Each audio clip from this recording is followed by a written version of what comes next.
주의 위엄 이곳에 가득해. 할렐루야. 오늘 여러분들과 함께 한 개의 줄은 절대 끊어지지 않는다, 이란 제목으로 말씀을 나누고자 합니다. 여러분, 음악계에서 악마의 바이올리니스트라고 하는 별명이 있는 분이 있습니다. 이분은 1800년대에 사셨던 분으로 바로 니콜로 파가니니라고 하는 이탈리아 제노바 출신의 바로 음악가입니다. 이분은 작곡가이자 지휘자이기도 했습니다.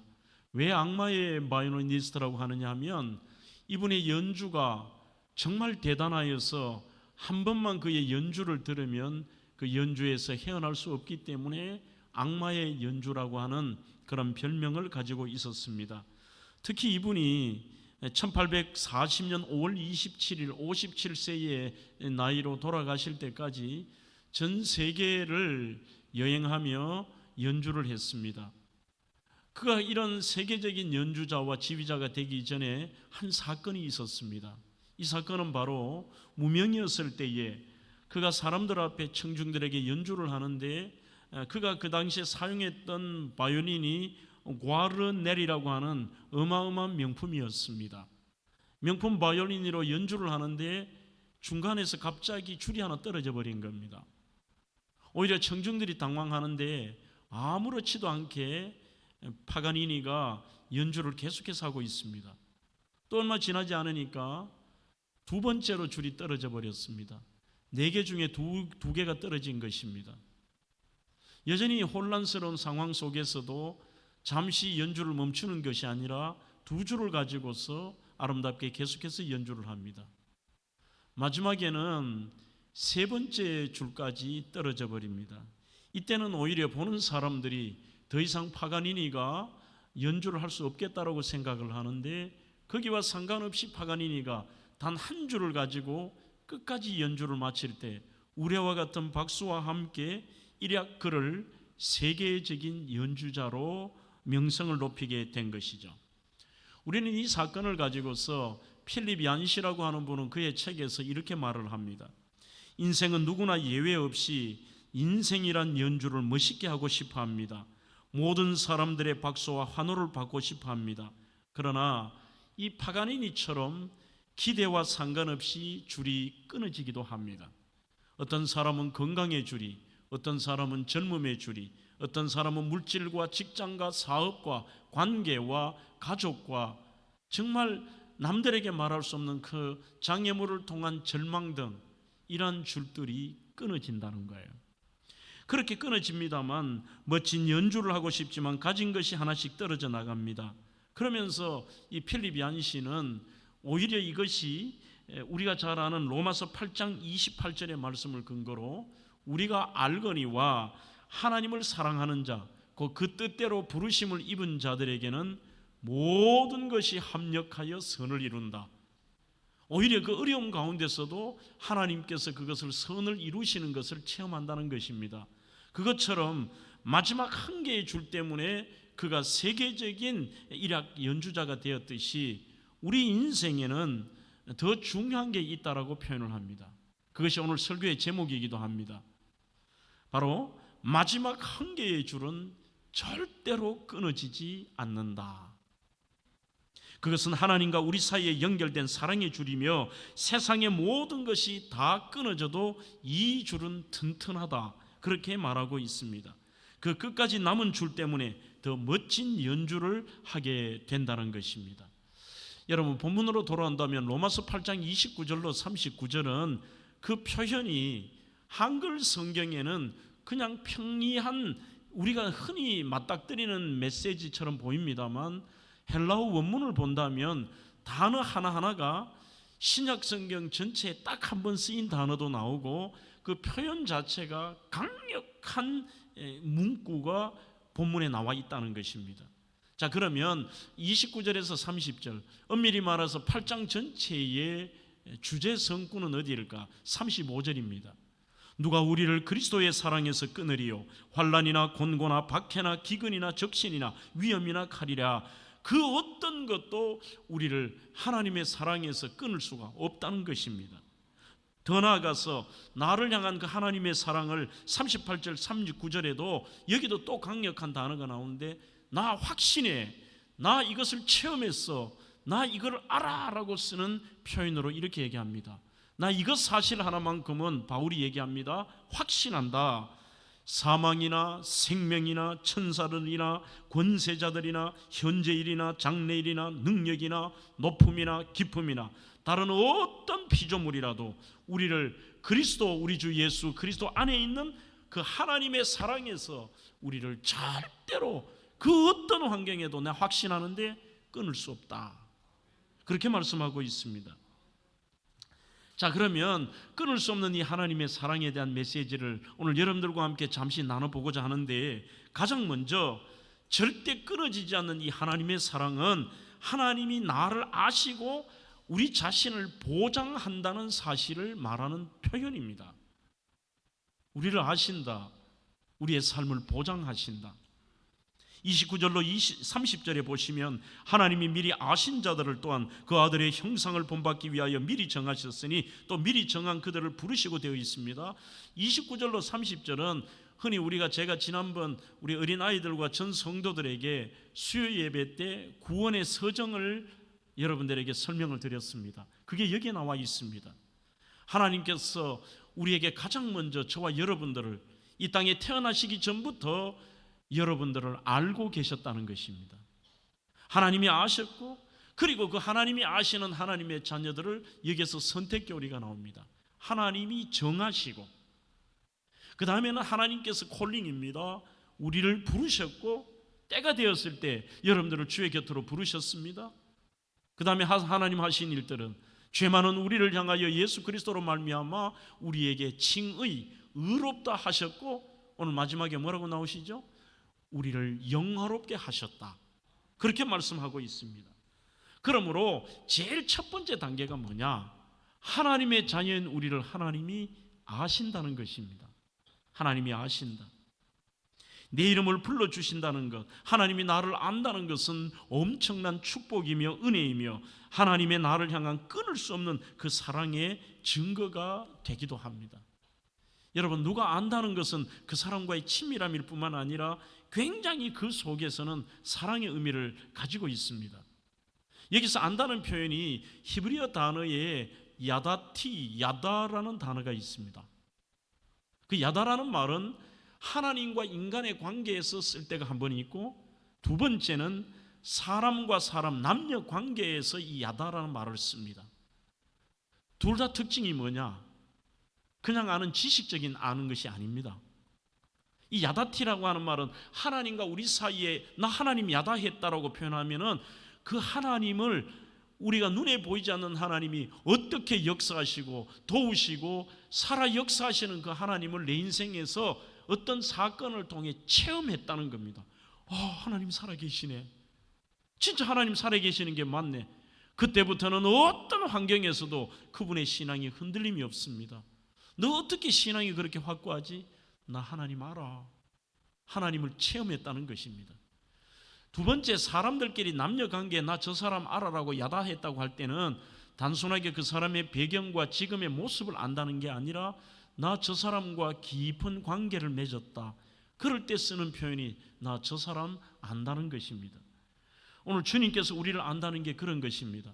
단순하게 장창수라는 이름을 안다는 것이 아니라 나의 형편, 처지, 모습, 그리고 문제, 모든 것들이요.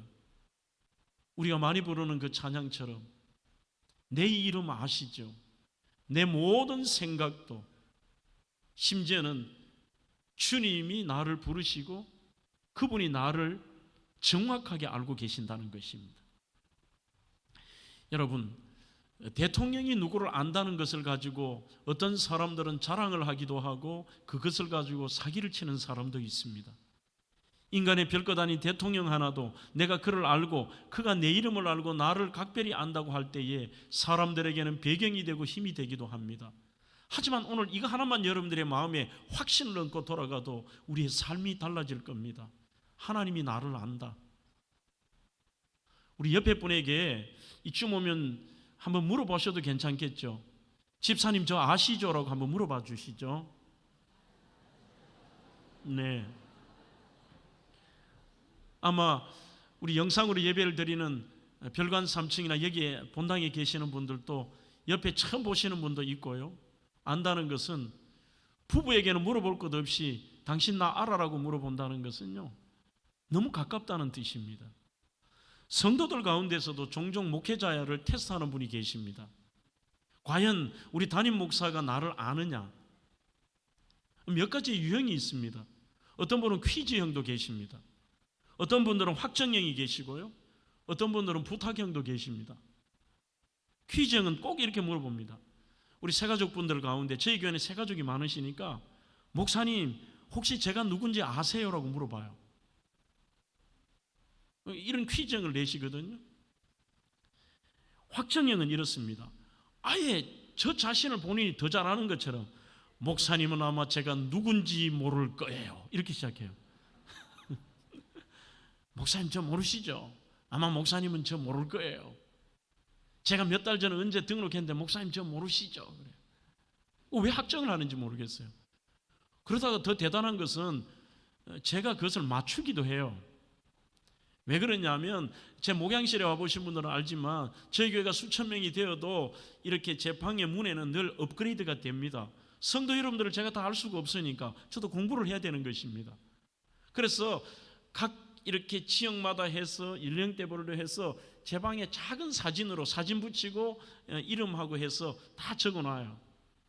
그렇게 적어놓기 때문에 들어가면서 나오면서 헷갈리는 분들 이렇게 보고 이름을 외우기도 하죠. 한 번씩 아니 어느 집사님 아니세요 하면 더 놀라요. 목사님 그걸 어떻게 알아요? 그래요. 세 번째 부탁형은 그래도 괜찮은 것 같아요. 목사님 저는 누구누구 집사입니다. 꼭 기억해 주세요. 그래요. 괜찮지 않습니까 여러분? 하지만 착각이 뭐냐 하면 내가 판단을 하며 상대방이 모른다라고 생각을 하는 것입니다. 여러분들이 어찌 보면 오늘도 우리 새가족 수료식이 있습니다만 여러분들이 대명교회 등록하신 이후로는 수십 년 신앙생활하신 분이나 지금 몇 주 전에 등록하신 분이거나 똑같이 우리 대명교회인 것입니다. 그러면 목사는 이렇게 외우고 안다는 것은 여러분들이 과연 모를까가 아니라 동일한 성도로서 외울지라도 알아야 되겠죠. 그렇다면 이것이 굉장히 중요한 것이 뭐냐 하면 하나님에 대해서 우리는 늘 내가 하나님을 찾고 내가 하나님을 안다라고 생각할 때가 많습니다. 하지만 최소한 그 어떤 사람보다도 만세전부터 하나님이 저와 여러분들을 선택하셨고 그 하나님께서 저와 여러분들을 아신다고 하는 것, 이게 다른 말로는 또 다른 의미로서는 뭐라고 표현할 수 있느냐 하면 개런티라고도 할 수 있습니다. 보증하는 것입니다. 여러분, 누가 누구를 부른다는 것 속에는 친밀감도 있습니다.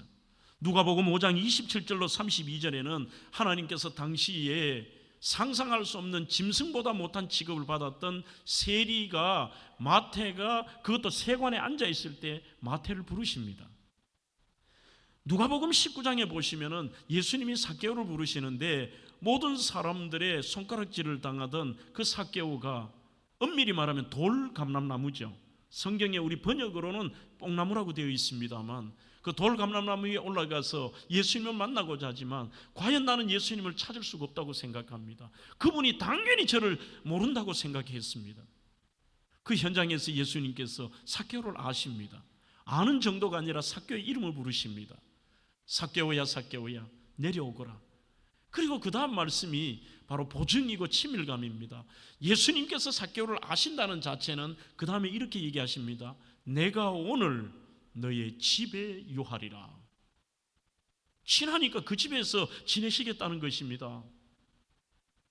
아신다, 이하다라는 것은 때로는 우리의 상처도 약점도 문제도 아픔도 소원도 여러분들의 현 상황도 정확하게 알고 계시는 하나님.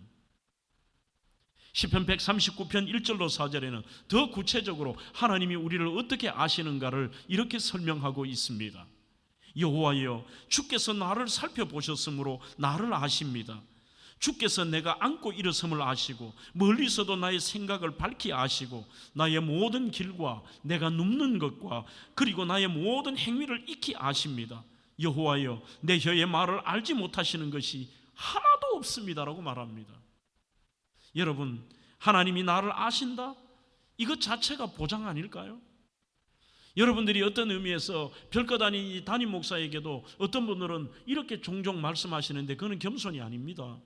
아이고 목사님, 저는 등록한 지 얼마도 되지도 않았는데 그리고 나 같은 사람이 목사님에게 바로 전화해도 되겠습니까?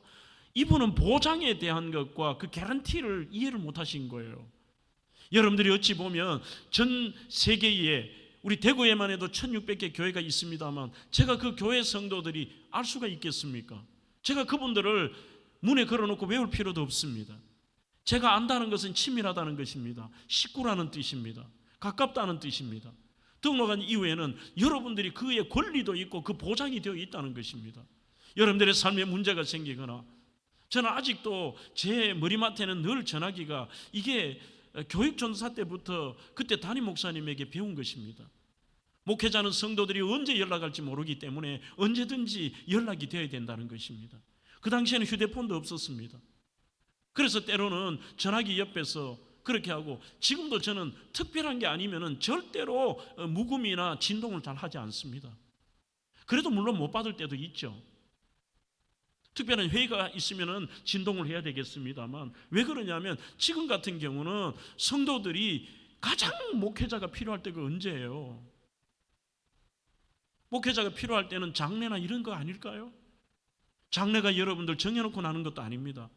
그러면 급한 이런 밤에라도 장례가 내면 바로 전화를 해야 되겠죠. 담당 목사님에게 전화를 하고 목사님도 저에게 전화를 하고 그러면 그 이유가 어디에 있을까요? 더 급한 거는 저한테 바로 전화를 한다는 이유는 이게 소위 말하는 우리 식구라는 뜻입니다. 보장이라는 뜻입니다. 개런티인 것입니다. 다시 본론으로 돌아가 볼까요? 오늘 이 하나님의 모든 이 여정 속에 가장 첫 번째가 그 하나님이 수많은 시대의 수많은 사람 가운데 저와 여러분들을 아신다는 겁니다. 단순하게 안다는 게 아니라고 했습니다. 34절에도 죽으실 뿐 아니라 다시 살아나신 이는 그리스도 예수시니 그는 하나님 우편에 계신 자고 우리를 위하여 강구하신 자라고 되어 있습니다. 그런 하나님께서 나를 부르셨고 우리를 아시고 그것이 놀라운 보증인 것입니다. 그 어떤 것도 하나님의 자녀의 나를 그리스도의 사랑에서 끊을 수 없다. 이것보다 더 완벽한 보장이 없습니다. 하나님이 우리를 아신다는 것은 절대로 너와 나의 사랑은 끊어지지 않는다. 끊어지지 않는다. 죄를 지으라는 얘기가 아닙니다. 때로는 우리가 연약해도 문제가 있어도 죄를 지어도 여러분들이 부족함이 있어도요. 그래서 저는 그 3절을 너무 좋아합니다. 내가 연약할수록 더욱 귀히 여기사. 내가 연약할수록 그 사랑이 끊어지는 정도가 아니라 더 귀히 여기사 높은 보좌 위에서 낮은 나를 와야르 보시네. Yes, Jesus loves me. 원문의 가사가 그렇게 되어 있습니다. Yes, 감탄사 아니에요. Yes, 하나님이 나를 사랑하신다. 그분이 나를 아신다. Yes, Jesus loves me. The Bible tells me so. 그것이 성경에 쓰여 있다. 도널드 맥클로우의 거침없는 은혜라는 책에 보면 하나님이 나를 아신다는 뜻이 뭐냐면 멀지 않고 가까우신 분이라는 뜻이라고 그렇게 쓰고 있습니다. 하나님이 나에게 멀리 계신 분이 아니라 가까이 계실 뿐만이 아니라 나하고 가깝다는 거예요. 하나님이 나하고 가깝다. 성경에는 정말 사람을 보고 알고 계신다는 말씀이 엄청나게 나옵니다.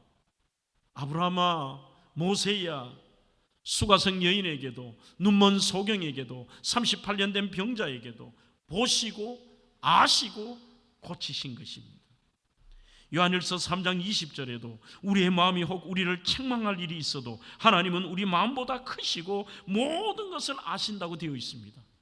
모든 것을 아신다. 내 이름 아시죠. 내 모든 생각도 심지어 내 모든 아픔도, 우리의 모든 것을 아시는 분.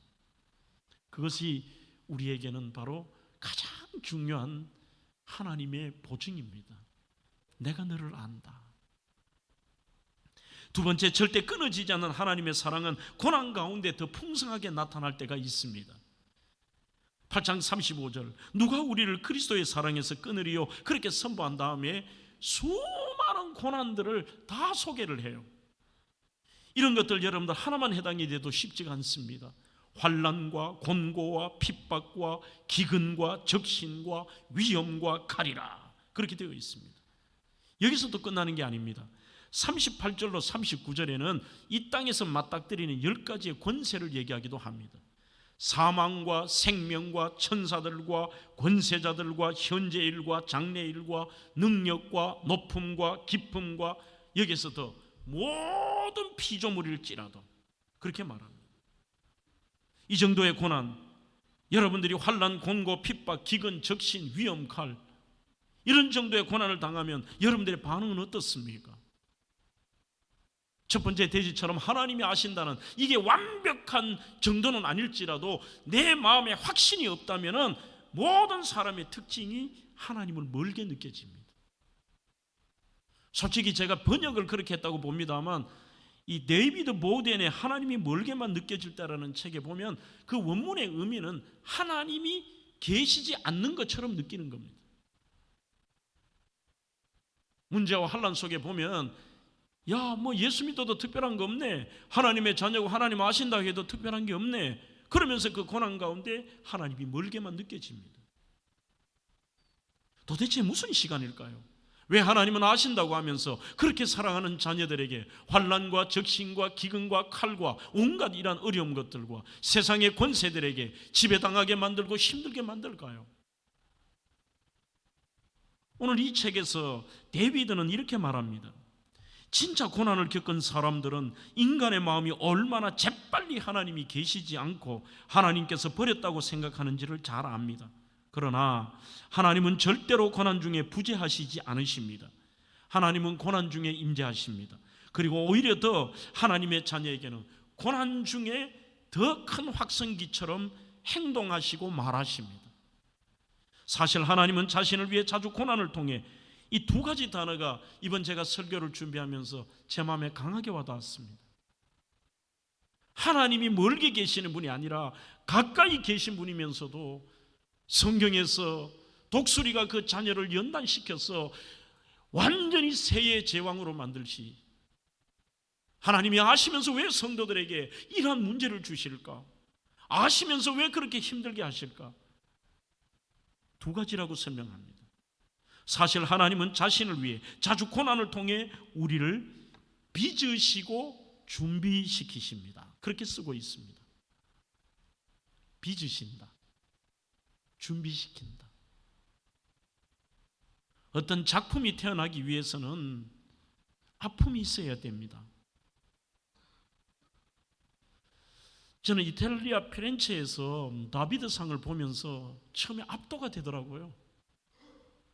통로를 따라 쭉 들어가면 양쪽에 고대로부터 수많은 습작으로부터 해서 온갖 작품들이 다 있고, 마지막 그 끝자락에 로비에 크게 다비드상이 서 있어요. 이것을 360도로 볼 수 있으니까 돌아가는데 거기에 빠져가지고 한 2시간 이상을 본 것 같습니다. 더 놀라운 것은 팔이나 머리나 이것을 대리석을 붙인 게 아닙니다. 원석에서 그것을 머리에 놓고 깎아낸 거예요. 이게 빚으시는 겁니다. 절대로 쉽지 않습니다. 많은 부분을 도려내야 됩니다. 많은 부분을 깎아내야 됩니다. 죄송하지만 제 얘기를 잠깐 드린다면, 남들은 흔히들 그런 얘기를 자주 하더라고요. 장창수 목사는 30대 후반에 일찍 담임이 돼서 벌써 20년 지나고 뭐 여러 가지 얘기를 많이 해요. 하지만 제 친구 중에 누가 그러더라고요. 저는 교육전사를 17년을 했습니다. 농담으로 그런 말을 들었습니다. 야, 장 목사 너는 3년만 교육전사 더 했으면 원로 교육전사 될 뻔했다고 그러더라고요.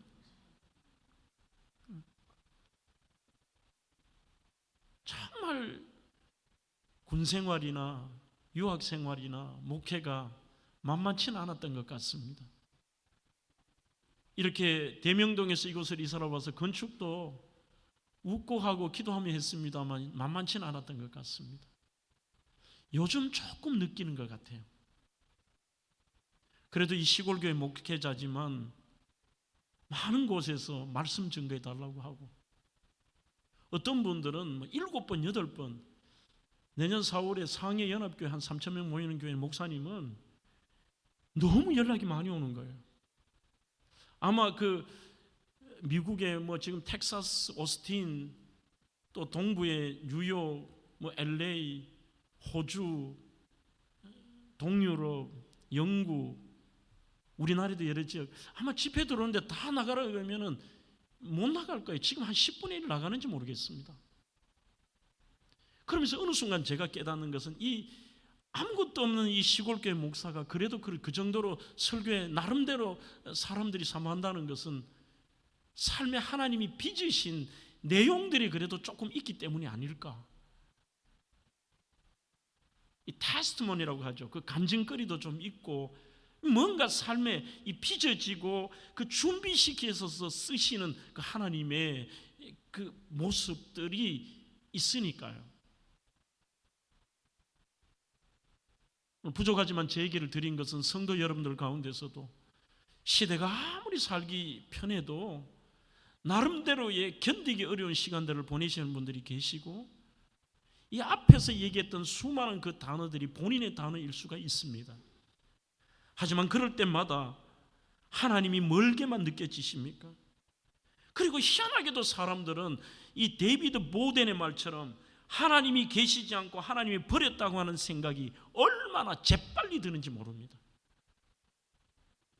시간의 노예가 될 때도 많습니다. 자기가 시간을 정해놓고 이 시간이 되면은 이 정도 되니까 하나님 계시지 않는 모양이라고요. 그것이 아닙니다. 오늘 이 두 단어를 여러분들의 마음에 새기면 좋겠습니다. 하나님이 빚으시고 하나님이 준비시키신다. 이사야 45장 7절에도 나는 빛도 짓고 어둠도 창조하며 나는 평안도 짓고 환난도 창조하나니 나는 여호와라, 이 모든 일을 행하시는 자라고 말씀합니다. 사랑하는 성도 여러분, 빚으시고 준비시키시는 하나님은 한 번도 여러분들을 향하여 잘못된 것을 주시는 분이 아니십니다.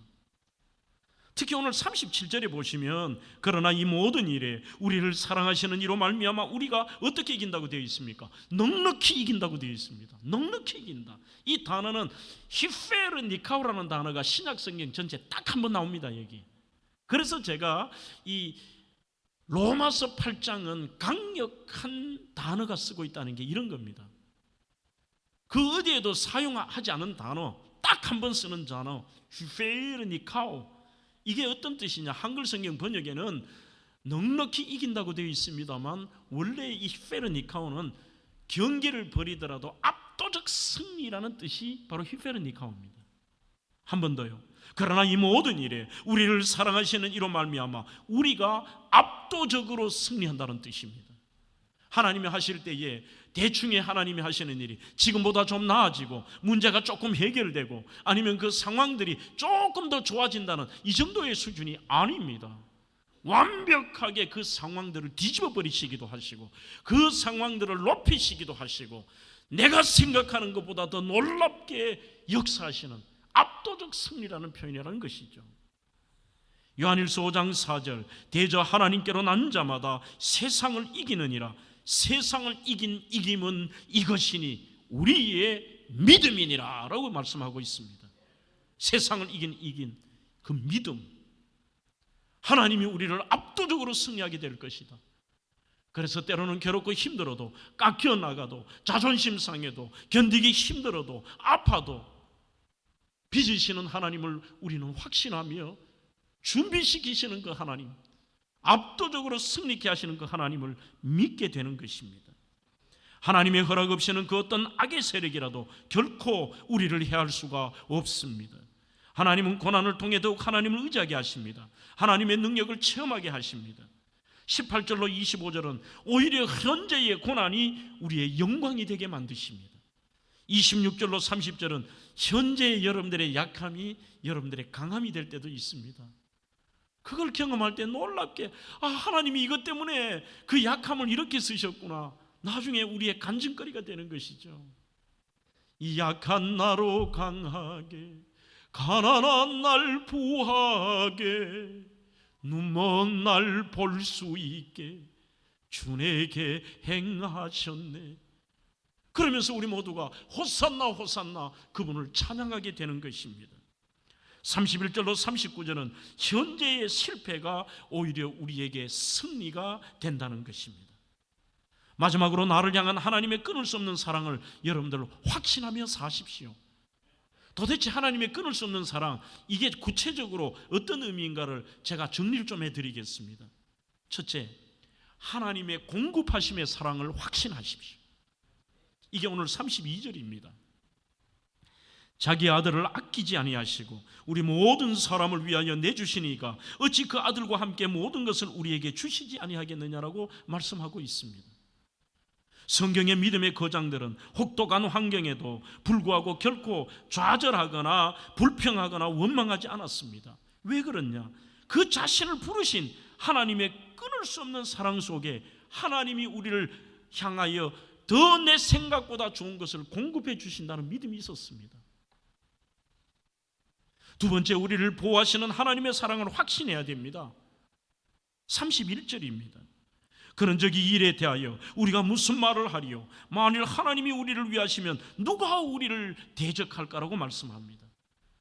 악한 사탄 마귀, 귀신의 세력들 절대로 무사하지 마십시오.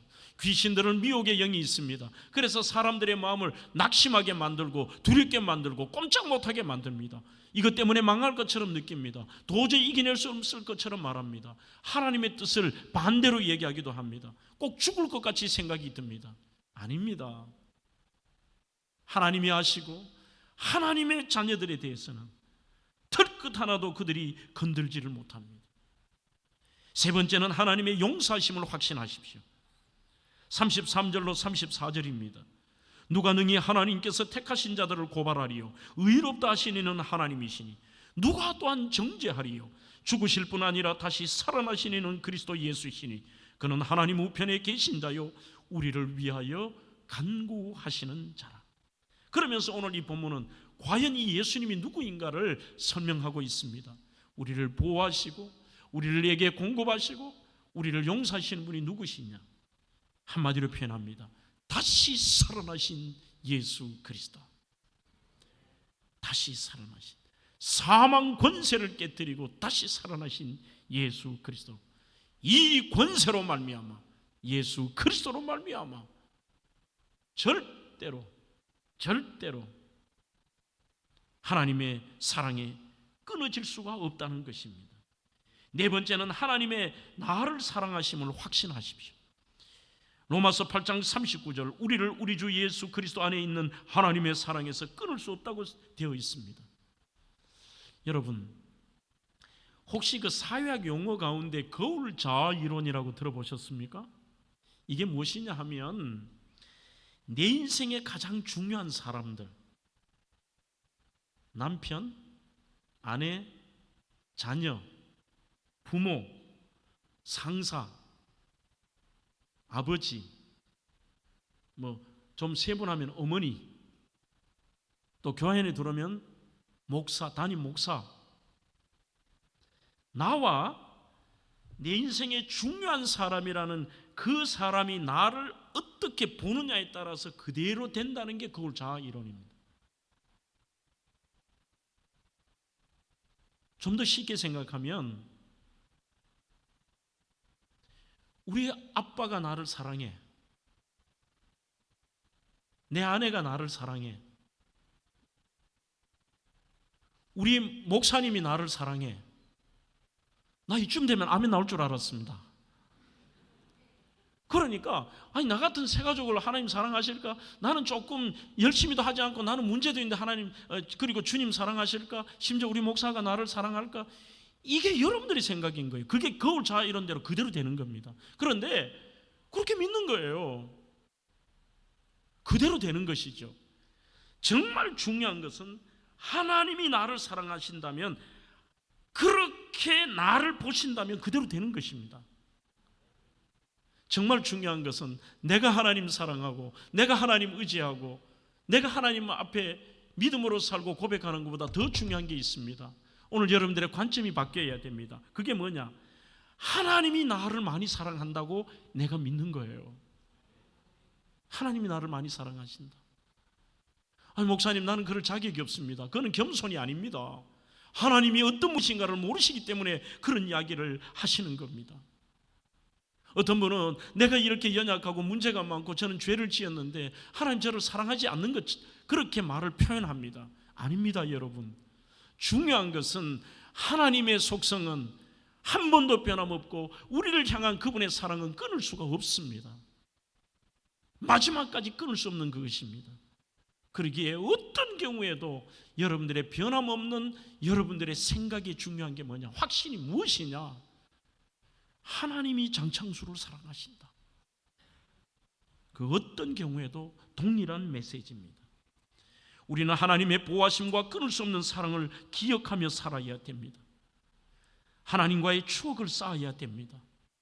하나님이 공급해 주셨던 추억, 하나님이 보호해 주셨던 추억, 하나님이 용서해 주셨던 추억, 하나님이 그런 경우에도 나를 사랑해 주셨던 그 추억, 우리는 그 추억의 힘으로 이겨내고 하나님의 추억을 쌓아가면서 살아가는 겁니다.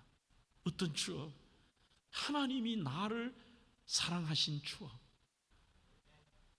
말씀을 맺습니다. 도널드 맥칼로우의 거침없는 은혜라는 책에서 그는 이렇게 말하고 있습니다. 하나님은 그 어떤 것과 그 무엇에도 아랑곳 없이 3번 강조합니다. 절대로 버리지 않을 사랑으로 우리를 품으시기로 돌이킬 수 없는 결단을 하셨습니다. 내가 어떤 경우에도 내 너를 버리지도 떠나지 아니하리라. 이 끊을 수 없는 사랑. 오늘도 여러분들 그 고백을 하면서 이 문을 나가시기를 원합니다. 하나님이 나를 정말 사랑하신다.